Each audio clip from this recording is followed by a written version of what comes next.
aren't going to let them get away with it anymore, are we? No. Now, I must say, you know, I'm someone who was one of the PPCs for the Brexit Party in Castle Point in Essex, where I live, and I think we would have done rather well there. It was a 73% Leave seat. It voted 59% for the Brexit Party in the European elections, but now we're not standing. And we're doing it because this isn't about me. It's not about any one individual. This is about the future of our country, and the stakes could not be higher. Because 17.4 million people voted for something. They voted for Brexit. And we have to secure Brexit. We have to make sure Brexit is delivered. Because do we live in a democracy or not? When you go to the ballot box and you make your decision, does it count for anything or not? I say it must. I say we have to fight for it, and that is what we're going to do up and down the country, taking the fight to Jeremy Corbyn's Labour Party and Remainer MPs. Are you up for it? Yeah. Good. And I just want to say, the quality and sort of patriotism that we've seen from our candidates who've been stood down, and indeed our activists. I'd like to give a shout out to Norma. Norma, are you here? I thought she was going to be here. I don't think she is. I hope she's watching at home if she's not here. But Norma was someone who was helping me in Essex. She's known extensively in the area for being an absolute trooper of a campaigner. And after the announcement that we were going to be putting country before party and standing down in constituencies, she was one of the first people I phoned up and spoke to. Because I was worried that people would feel angry, let down, but no. She saw it, and I'm so proud that we have that quality of people in the Brexit Party that go out and give their time to go and campaign for us in the national interest, who can see what the stakes are here, who can see that this was the right thing to do, and are now up for going across the country, as I say, going to those Labour areas and making sure that we get Brexit Party MPs elected into the House of Commons. So thank you, Norma, and thank you up and down the country to our PPCs who have stood down, to our activists, to our campaigners who are doing the right thing, who are seeing the bigger picture, and who are backing our decision to put country before party. But as I say,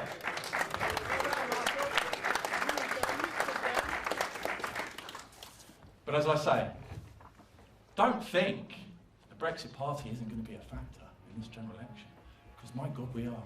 But what we are doing now is focusing our firepower, focusing our quality candidates that we've seen, as you saw in the European elections with our MEPs. These are top quality people from all walks of life. You'll see some of them today. They really are top draw across the line, and they are doing this, as I say, because we now have a Labour Party who have completely turned their backs on many patriotic working class people who voted in 2016 to control our borders. And of course, what are Labour now saying? Let's not just maintain freedom of movement, let's extend it further. Absolutely bonkers. Oh, the idea of the UK having an independent trade policy so that we can negotiate global trade deals, they're not interested in that either. What is this all about? They've totally turned their back on millions of voters, and the Brexit Party is going to be the alternative in those constituencies up and down the country, saying to people, you don't have to put up with this. You can have better. You've got a new party here. Don't forget, the Brexit Party has burst onto the scene in British politics from nowhere to win a national election. And we know, if you look at people, for instance, like Richard Tice in Hartlepool, our chairman, we know that if we can get a group of MPs elected in this general election, it will have a huge impact on the future direction, not just of Brexit, but the future direction of our country. Are we up for that? Do we want to see that? Yeah! Good. Well, as I said, in the European elections, many of us were elected, I was one. Absolute top quality people. I've got to know many of them, not just as colleagues, but as friends. And this next man you're about to hear from, Ben Habib, he is one of the MEPs for London. And let me just say this.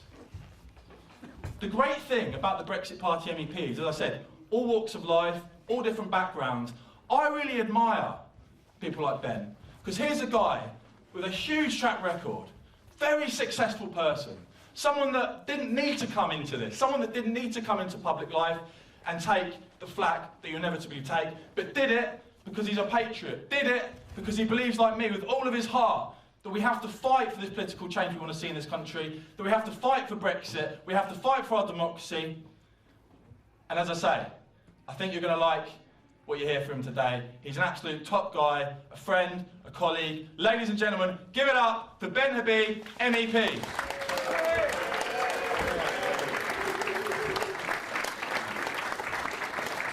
Well, thank you very much, Michael.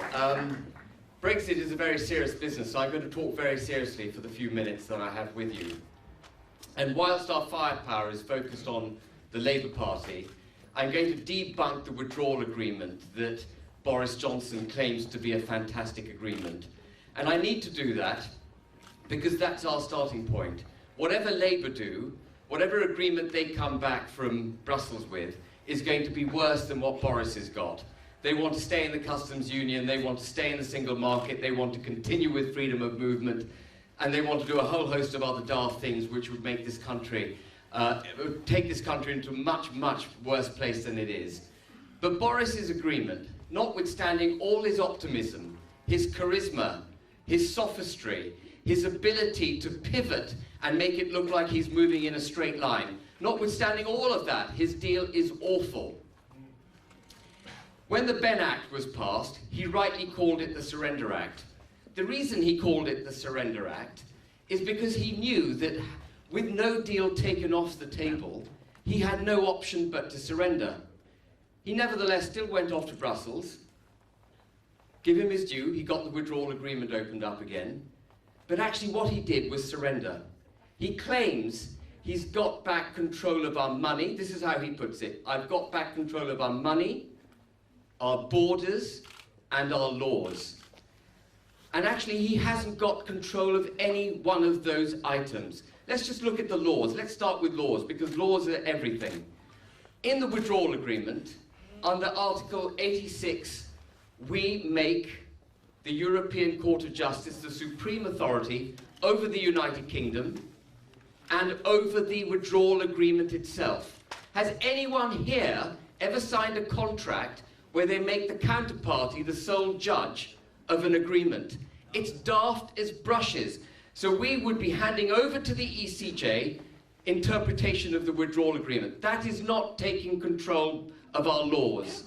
Under Article 89, any judgment passed by the ECJ would bind the United Kingdom and would bind us within the United Kingdom.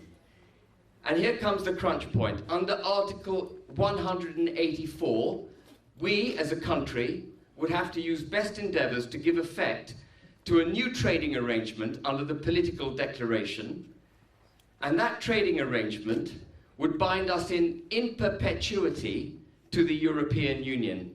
And the interpretation of whether or not we've used best endeavours to sign up to this surrender treaty would be down to the ECJ. And they could decide, actually, UK, you haven't tried hard enough. We don't think you've used best endeavours. Try harder. And instead of being out of the EU out of the transition period by the end of 2020, as Boris has promised, we would be there at least until the end of 2022. So, ladies and gentlemen, we do not have control of our laws under Boris's agreement. We don't have control of our borders either, because whether or not you're a believer in Northern Ireland continuing to be part of the United Kingdom or not, I am. I'm a wholehearted believer in it. Actually, what he surrendered most when he went to Brussels was Northern Ireland. He claims that Northern Ireland is in the UK customs union. It wouldn't be in our union. It's in the European Union's customs union. In fact, it is effectively in the single market. He says that goods coming across from Northern Ireland to Great Britain wouldn't be subject to customs declarations. But of course they would have to be subject to customs declarations. Otherwise the EU could pump goods via Northern Ireland into Great Britain and on into other countries with whom we wish to have free trade agreements, who therefore wouldn't have free trade agreements with us. President Trump was absolutely right when he said that this agreement makes it very difficult for the US to have trade agreements with the United Kingdom. So, ladies and gentlemen, we don't have control of our borders under Boris Johnson's withdrawal agreement. Money. The deal that he's done would, as I suggested, get us tied into this transition period till December 2022. And until then, we'll be paying them £1 billion a month. That is not control of our money. Under that agreement, we would also give up £7.5 billion worth of profit tied up in the European Investment Bank that rightly belongs to the United Kingdom. That is not taking control of our money. Under the same agreement, we would be signing a joint and several guarantee for up to €500 billion worth of liabilities of the European Investment Bank. And we would have left the EU, so we'll have no voice over that, over how the EIB works. That is not taking back control of our money. So we haven't taken, as Boris protests, we wouldn't have taken control of our money, we wouldn't have taken control of our borders, and we wouldn't have taken control of our laws. And that's just the withdrawal agreement. And then if you look at the political declaration, actually what the political declaration signs us up to, and it sounds like a very innocent, morally correct term, a level playing field. Who can argue with a level playing field? But effectively what that means is signing up to European Union state aid laws, competition laws, employment laws, environmental laws, and even tax laws. So if, for example, we wanted to cut VAT below 15% in this country, we wouldn't be able to do it. The level playing field is a terrible way for the EU to bind us into their trading arrangements. Admittedly, we won't be part of the single market, which is horrendous, but we would be bound into their trading arrangements and no ability to resist the German export machine, to protect our producers in this country, to allow our businesses in this country to flourish. They would hold us, for want of a better term, by the short and curlies. And the level playing field is something that we must resist wholeheartedly. So the political declaration is terrible. It also gives away our territorial waters to their fishing boats. Boris Johnson stood up in Parliament and he was asked a direct question: will we have control of our territorial waters? And he turned around and said, absolutely we will have control, we will take back control of our fishing. But we won't. Look at clause 73 of the political declaration. It is clear as daylight. We will be making quotas available to the European Union. And then, I mean, who would think that the military should form any part of a trading arrangement?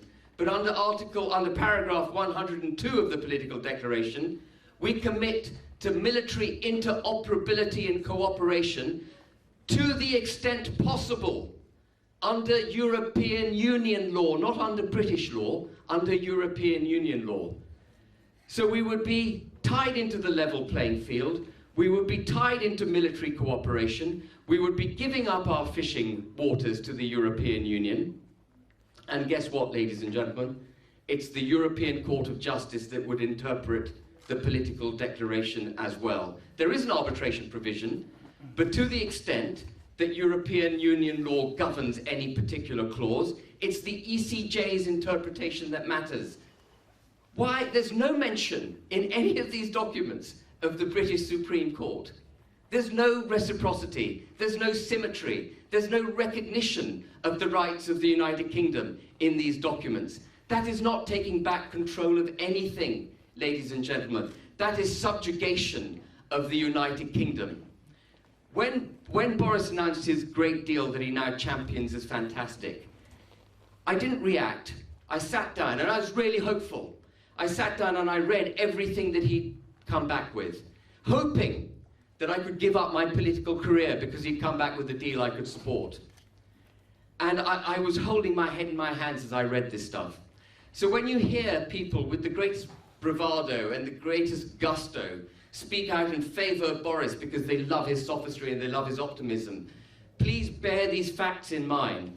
I have brought with me an article I've written, 50 copies, which won't be sufficient, I'm afraid, but I've got 50 copies of an article I've written that puts out exactly what I've said for you to take away and cogitate. Don't support Boris. If you believe in Brexit, if you believe in an independent United Kingdom, vote for the Brexit Party. Anything that the Labour Party bring is going to be worse than what Boris does, and Boris's subjugation. So for goodness sake, people, please get that message out there and make sure you vote for the Brexit Party. Thank you.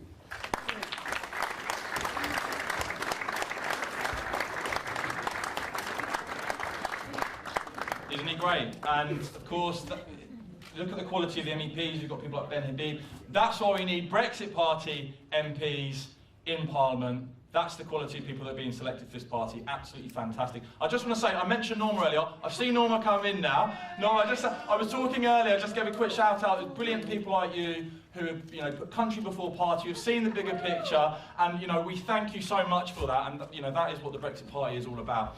Now, the next guy, the local lad, grew up and was schooled in Ilford. He's standing in Ilford South, and really, this is the commitment we're looking at. This guy's been involved for a decade in financial regulation. He's actually given his job up to do this full time. He gave it up last week, which I think shows absolute commitment to the cause. Give it up for Manish Sharma.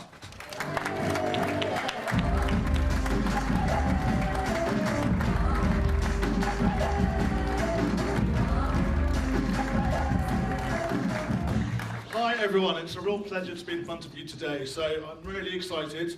As of today actually, I'm now moved from a PPC and now I'm an official candidate, so I will be officially running for the Brexit Party in Ilford South. So look, Ben has just there kind of set out really helpfully some of the pitfalls on the withdrawal agreement, and absolutely take a look at his article that he's going to share out. On top of that, I've done a lot of work myself in analysing the detail of the withdrawal agreement and the political declaration, and there's much more than what Ben has suggested. So have a look at my Twitter feed, have a look at my website. It's all there to kind of see in black and white the risks involved with this particular treaty that we need to stop. Boris Johnson has promised that in 2020 we will have a Canada Plus trade non-political agreement, which would be fantastic, and we absolutely would support that. And that's why Nigel Farage has dropped 300 really fantastic PPCs. However, to get to that destination, we absolutely have to drop this treaty. We can only get there via a clean break Brexit. So it's really important that in the next Parliament, we have a sufficient number of Brexit Party politicians standing there, making sure the Conservatives fulfill that promise that Boris gave to us last week. One thing I do want to kind of highlight on top of what Ben has stated so eloquently is this so-called divorce bill. Everyone talks about 39 billion. Actually, I've looked at all the provisions as Ben has done, and dotted around that treaty are lots and lots of hidden costs. Nothing in there says 39 billion. In reality, it could be a lot more. It could be a lot more because where we owe money to the European Union, essentially it's the European Commission who ultimately decides what we owe. That cannot be a good place to be in terms of negotiations. We've got to scrap that as soon as possible to get on with the proper negotiations on the proper deal. One more thing I want to highlight is, and Ben mentioned the European Investment Bank. We have not properly accounted for all that we are owed for our investments in the European Union. And that is negligence. It could be tens of billions or more that we are owed in assets that we've invested, for example, in the European Investment Bank. We need to make sure those are properly accounted for. Right now, some of those terms talk about earning that money on what's called a paid-in capital basis. Essentially, getting that money back, what we paid in 20 to 30 plus years ago. What we need to make sure we have is the fair value today, what it's worth today. That's UK money, that is. And that makes me really angry that we're in this position, because I've been speaking to supporters all over my constituency. People like Barbara, people like Brian. Are you here, guys? Yeah. Perfect. these are very strong supporters of mine, and they've worked hard all their careers.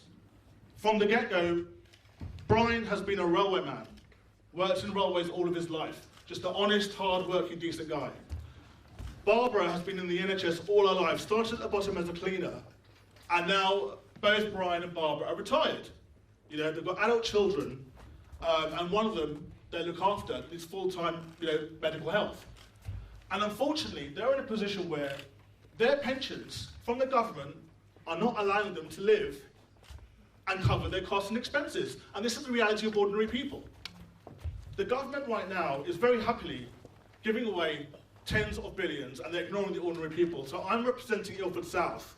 I'll be looking at these issues, looking at things like the NHS, looking at things like schooling and law and order, representing guys, from across the spectrum, young to old, to make sure we have a fair deal for ordinary men and women of this country and in my constituency. Because what we have right now is not good enough. We need to bring honesty back into politics, and we need people who are passionate and genuinely believe in Brexit. And the Brexit Party is all about that.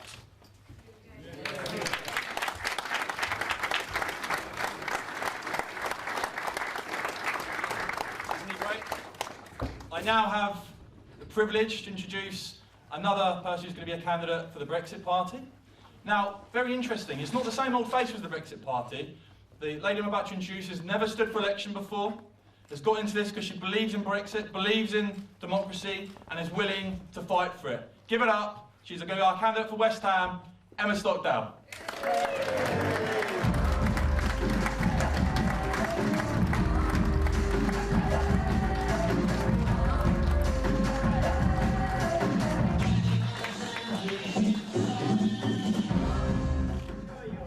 I've got a bit of paper, I'm afraid. Hello, Hainault Brexiteers. Hello. What a fantastic venue this is, the Gator Amateur Boxing Club. It's been here since 1958, helping young lads and nowadays young ladies develop old-fashioned values of discipline, punctuality, respect for others, and self-control. But 1958 is significant for a darker reason. The Treaty on the Functioning of the European Union, TFEU, otherwise known as the Treaty of Rome, came into force in that year. A major stepping stone in the creeping creation of the EU, and the Brexit Party exists to get us out of it. These resolute young boxers must deliver their punches with precision. They need power, energy, and ultimately stamina. That is what is required of the Brexit Party candidates fighting to get onto those green benches. That and loyal campaigning supporters, so thank you. And we are ready.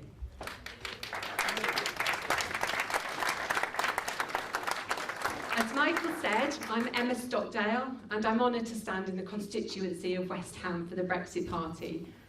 I come from an arable farming background in North Yorkshire, and I came to the east of London in 1997, and I've lived in Canning Town South since 2006. I put myself forward to stand locally for the Brexit Party first and foremost because I feel so strongly that our vote must be implemented. But also for the abundance of opportunities that Brexit presents the UK with.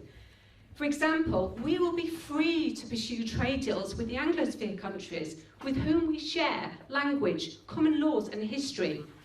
Around 90% of the top 500 software companies are based in the Anglosphere. And for the sake of long-term prosperity, I also believe that there is a vital and urgent need for a return to providing workable apprenticeships for the young budding craftspeople. Yes.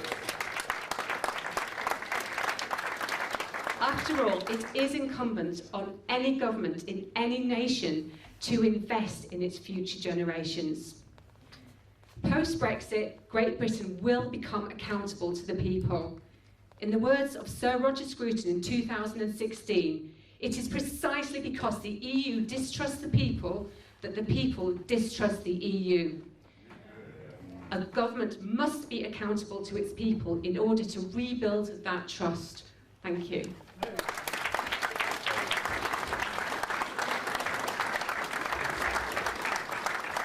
Isn't it great that the Brexit Party has inspired such great people to become politically active and stand? We thank you, and we hope to see many, many of them elected in the general election. So thank you very much for coming, everyone. It's been great. Oh, no, sorry. There is one more speaker today, someone you may have seen before, someone who has made a massive decision to put country before party.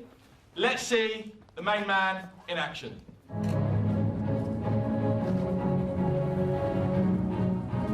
I think our action, this announcement today, prevents a second referendum from happening. I'll tell you now exactly what we are going to do. The Brexit Party will not contest the 317 seats the Conservatives won at the last election.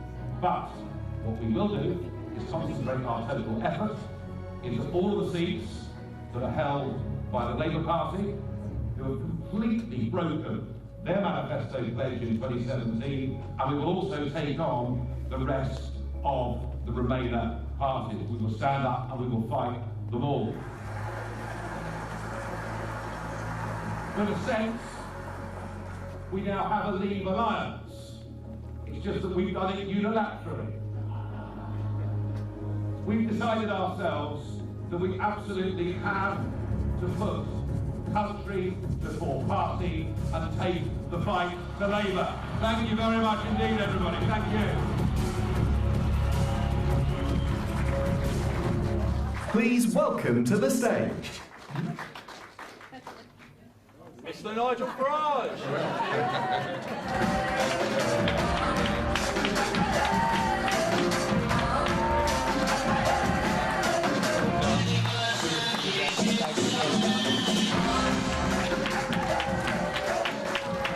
Good afternoon, everybody. We started this campaign at a boxing club up in Bolsover in Derbyshire. We're back in the ring again. A lot of people over the last week have tried to land some very heavy blows on me. Virtually everybody in establishment politics, many sections of the media, but I tell you what, we're still there, we're still moving. And would you believe it? The one thing we do in the Brexit Party is we do innovative, different things. And the others copy us. So this morning, Joe Swinson was in the ring at a boxing club in North London. But there are two big differences between Joe Swinson's event this morning and our event this afternoon. You see, her event was about cancelling the greatest democratic exercise in the history of our nation, and our event is about democracy and us becoming an independent country. There's one other big difference between Swinson's event and our event. We have got heavyweight star boxer Derek Chisora with us. Derek, welcome this afternoon.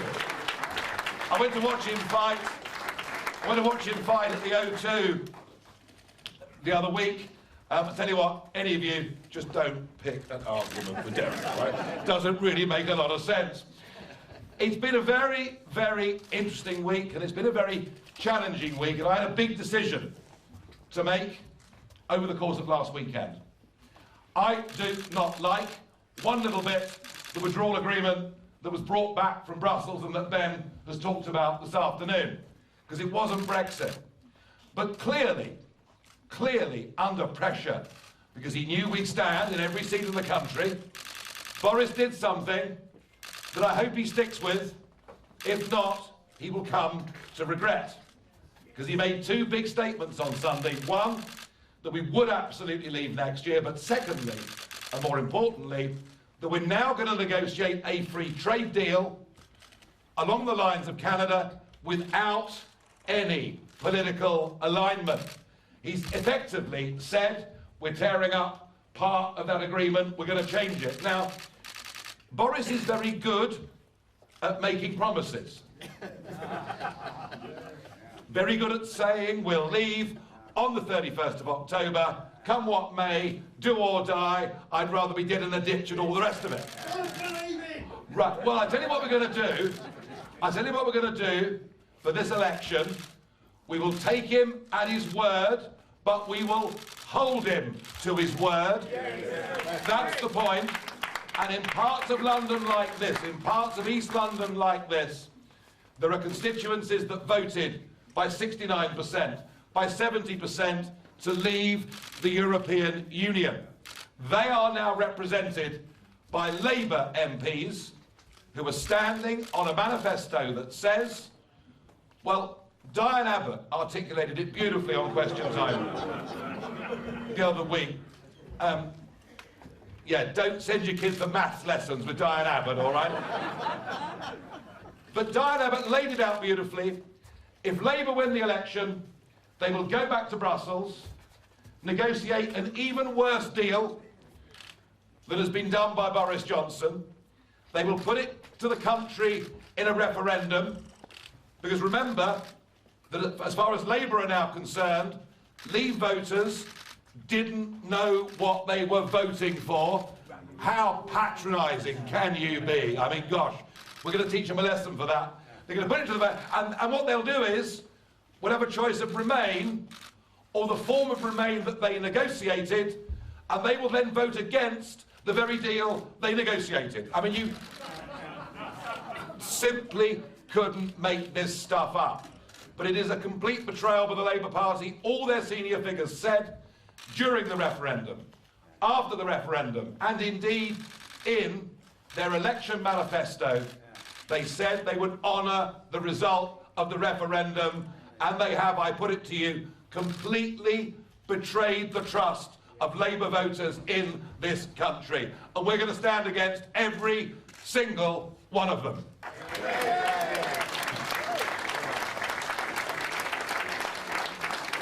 5 million Labour voters, and many of them would never, ever vote for the Conservative Party as long as they live, but they will vote for the Brexit Party. And our strongest scores in those European elections were in the strongest old Labour areas of this country. So we're fighting a very serious campaign. We're taking on Labour and all the Remainers. And it isn't just Brexit we need, because what I've seen this week in my dealings with the Conservative Party is a political party like Labour who want to get a form of Brexit, and then they want everything to go back to the way that it was before. Exactly. Our country, our democracy, the way this system works, now needs absolutely fundamental reform. Fundamental reform. The very fact this government think they can buy me off with a peerage, so I'll simply go quietly, tells me two things. Firstly, by the way, I'm not for sale. I keep telling them, I've got principles. I'm not for sale. But it tells me that actually this whole system where people get appointed to the House of Lords is a form of political corruption. It's the kind of thing I'd expect to see in South America. And the slogan that we launched the Brexit Party on, I can see one being held up there, and one held up there, and one held up there. Why don't you all hold them up?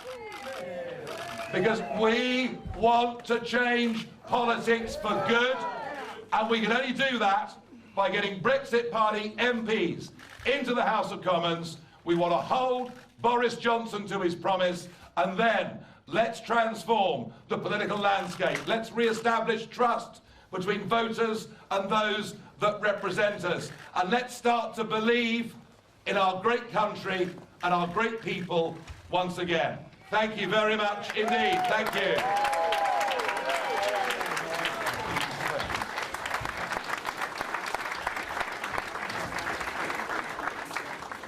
Isn't it refreshing to have a leader who goes forward with such principle, won't be bought off, and will keep going, and has driven the Brexit Party forward. Give it up one more time for Nigel Farage, please.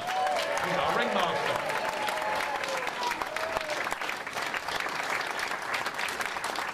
Now, again, unlike the other parties, we're actually not scared of the public, so we've got a few questions for you. First question from Sharon. Are you stepping down any further candidates, Nigel? No, that's just a sort of an attempt at intimidation that has come from elements of the press. No, we are going to take on all of the Remainers who are standing in this country. You know, everyone promised, even the Liberal Democrats, even the late Paddy Ashdown promised they would implement the result of the referendum. Not to have done so is an absolute disgrace. And I have to tell you, you know, just last Sunday, all over our country, millions of people attended town squares, village greens, church services, millions of people remembering the incredible sacrifice that was made by those that went before us so that we could be a free, independent, self-governing nation.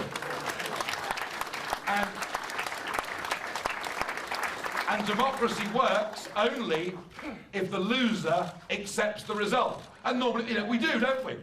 We may not like the government of the day, we might have voted for the other people, but democracy functions and flourishes with the principle of losers' consent. And what we've seen since 2016, for the first time ever in the history of our country, are big political forces. I mean, former prime ministers lining up and basically doing their damnedest to overturn the will of the people, to try and beat us into submission. And our message back to them is, we're not having it. We are going to get the Brexit we voted for, however long we have to fight for it. Another question now from Dave, who says, how do you know Boris won't put the deal through? I suppose what Dave's talking about, Nigel, is, you know, without the Canada-style trade deal, without the transition extension. How do we know? What we know is this. Theresa May, remember her? But oddly, Theresa May, up until the earlier part of this year, still had great popularity in this country because she said, Brexit means Brexit. Right? And then suddenly when the public realised that what she'd done was to try and sell us out, her popularity fell off a cliff, and in came the Brexit Party for those European elections. The same applies. Boris has got a lot more optimism, a lot more energy than Theresa. I didn't say I did, sir. I just said he was vaguely entertaining, that's all. No, Boris has energy and optimism, although I have to say, has he actually read the document? Because whenever he's asked a question about it, he seems to get it wrong. Look, Boris is not stupid politically. He knows that if he makes the pitch he made to the people last Sunday and backs off, his popularity will fall off a cliff. And we're going to hold him to those promises every day of this election campaign. We will look to see what's in his manifesto, but I repeat, we absolutely have to get Brexit Party MPs in Parliament, because you see, over the last few days, I made them a massive concession. They gave me nothing in return. The truth is, there are Labour constituencies, and there are 2 or 3 round here. There are Labour constituencies in which the challenger is not, and frankly never will be, the Conservative Party. The challenger is the Brexit Party. So the only people now, after my big gesture, the only people now who are threatening to split the vote and might stop a Brexit majority in Parliament, it's not the Brexit Party, it's the Conservative Party, who should have stood down in those seats and given us a means of getting a big number of people into Parliament.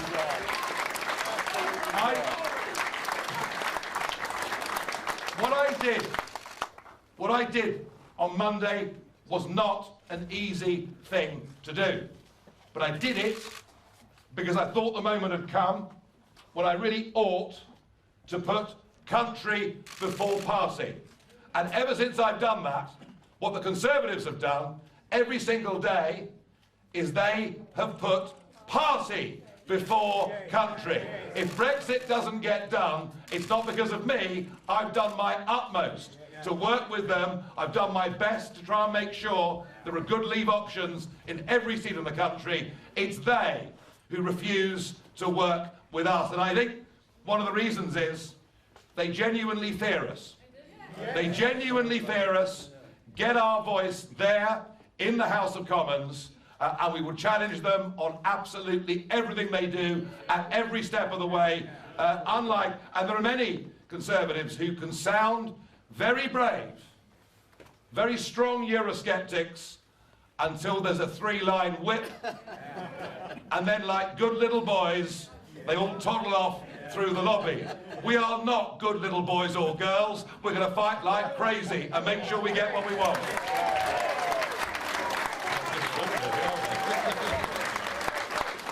So,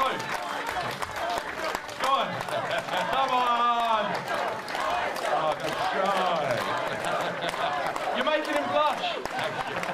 So, there's one question I've got for you. Are you ready to change politics for good? If you are, raise them up.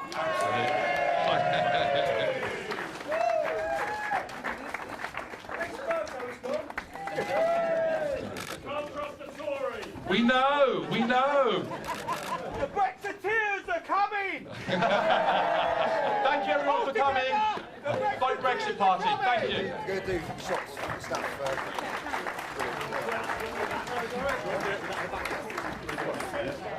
You want to do it? What, with the people? What do you reckon? What do you want? What's the consensus? Here, yeah. With some clubs, I think. Further ring. What's the picture about? We don't need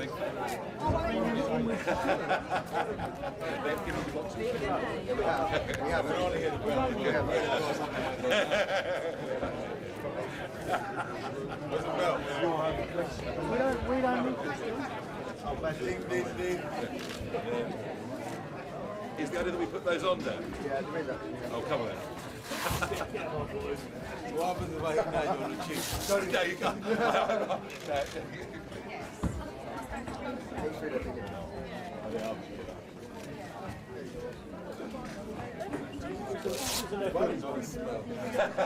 Oh my God, my goodness, they stop, they're on you.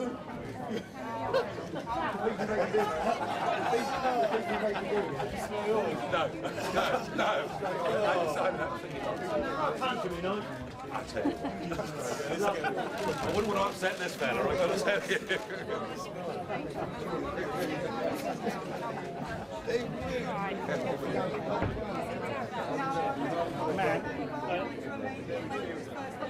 Yeah, don't worry.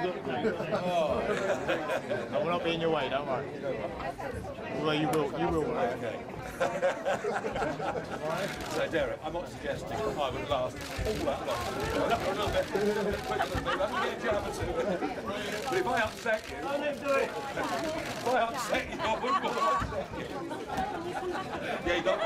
That's it. I'm out. Sorry about this way, but... No, it's your turn.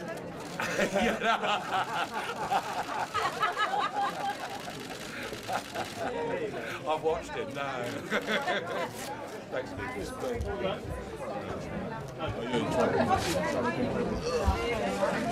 We get the bad And here, Nigel? Yeah, right. Yeah, right. Over here, Nigel. Thanks. Nigel, one here, please. Respect each other. One more, Nigel. Nigel, one more here, please. And one more, Nigel, please.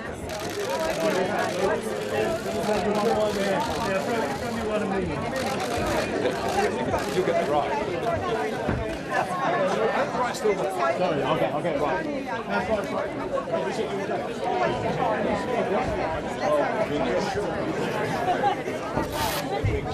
They do, I do. I'm pretending they don't.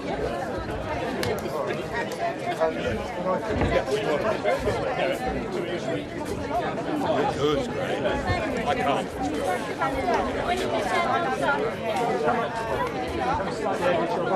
the right. Do you want to jump up first, all right? Where's Tom Barnes? Clear the background for one, please. Thank you. Snap one for me on the phone. Yeah, the boys. Well, I've got my stuff here, but I can do your phone as well. No. I'll go Guys. Stu. I'm here. Screen. Down here as well, chap. And up. I'm just going to stand up for one. Guys, just look here for one, please. And that's it. Can you look at this camera here? Ready?